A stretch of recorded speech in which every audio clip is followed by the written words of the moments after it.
Karibu sana mtazamaji wa Zone Media, na taarifa za hivi punde moja kwa moja kutokea Washington, Marekani ni kwamba Marekani imefuta mazungumzo ya nyuklia na Irani yaliyokuwa yamepangwa kufanyika Ijumaa baada ya Iran kukataa masharti ya Washington kuhusu mahali na muundo wa mkutano huo, kwa mujibu wa maafisa wawili wakuu wa Marekani walionukuliwa na Axios. Maafisa wa Marekani wamesema Irani ilibadili makubaliano ya awali kwa kudai mabadiliko ya dakika za mwisho kuhusu eneo la mazungumzo na ajenda yake.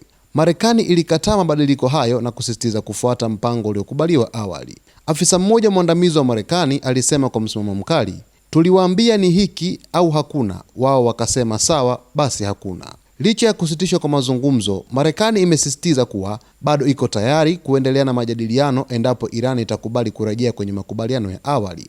"Kama wako tayari kurudi kwenye muundo uliokubaliwa, tuko tayari kukutana wiki hii au ijayo," alisema afisa huyo.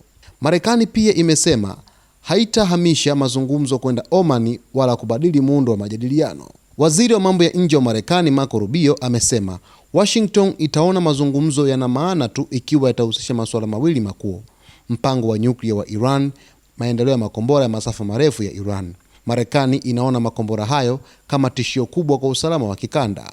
Kwa upande wake, afisa mmoja mwandamizi wa Iran aliliambia shirika la Reuters kuwa mazungumzo yaliyokuwa yamepangwa kufanyika Oman yalilenga mpango wa nyuklia pekee, huku mjadala kuhusu makombora ukiwa nje kabisa ya ajenda. Afisa mwingine wa Marekani alionya juu ya umuhimu wa kufikia makubaliano haraka, akisema, "Tunataka makubaliano ya kweli kwa haraka, la sivyo watu wataanza kuangalia chaguo jingine." Kauli iliyorejelea vitisho vya mara kwa mara vya hatua za kijeshi vilivyotolewa na rais wa Marekani Donald Trump.